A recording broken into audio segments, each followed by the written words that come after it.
Is the Merwyrm making a splash in patch 7.0?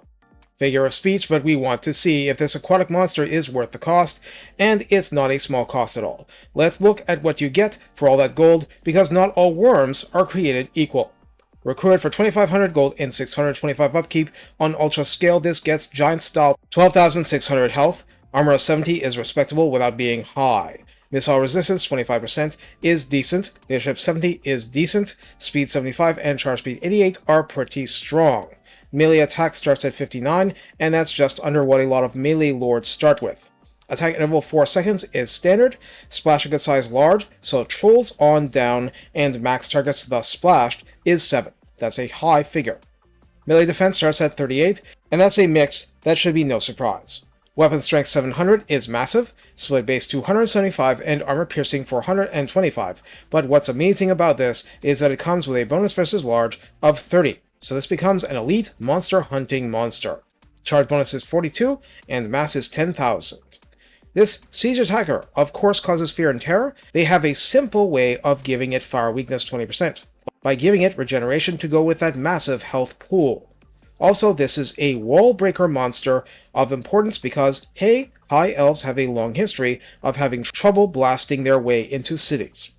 Finally, Abyssal Cloak seems to give enemies -4 leadership in a 15-meter radius, gives itself 360-degree missile block and 20% missile block chance, and this is a constant passive unless leadership is broken, which may take longer because the damage incoming from missiles is less. In the redline skills, the Merwyrm has been added to Vanguard Master, which governs Dragon Princes, Chariots, and the Beast War Lions. At 3 pips, that gives this non-missile unit melee attack +6 and charge bonus +12 flat. At rank 7 and above, Immovable Force would add melee defense +5, weapon strength +10%, and spell resistance +15%.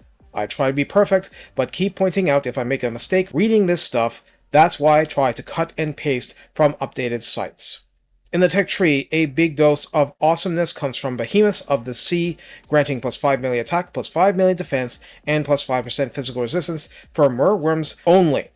Fire and Wine sounds like a Witcher expansion, adds +10% weapon strength to Merwyrms among others. Allies of the Elements adds +5% speed, Awakening the Ancient Ones applies to this and Dragons for -5% upkeep and -10% recruitment cost. Blessed Sea Water adds recruit rank +2, Rising Tide, a very late game tech, adds +10% more weapon strength and +10 flat charge bonus. So how do we use the Merwyrm? This is expensive, but in many ways a very simple monster for a complicated faction. Able to use Wallbreaker, bringing gargantuan weapon strength to the melee fight, and having missile block, missile resistance, and regeneration, it's going to take a specific build or simply enormous focus to tear them apart. Short of that, this is going to wade into contested waters and crush anything in its immediate path. It's going to be immensely destructive, and it's not actually going to be defeating blobs efficiently all by itself despite these stats. Rather, why does it have missile block and regeneration? So you can shoot at things around it more safely, so you can drop tactical magical bombardments on it and it'll shrug that stuff off. Lore of Heavens was tweaked so you'll want to try cleaning things with Comet again. Just because the worm will win certain fights eventually doesn't mean it isn't in your interest to speed things up.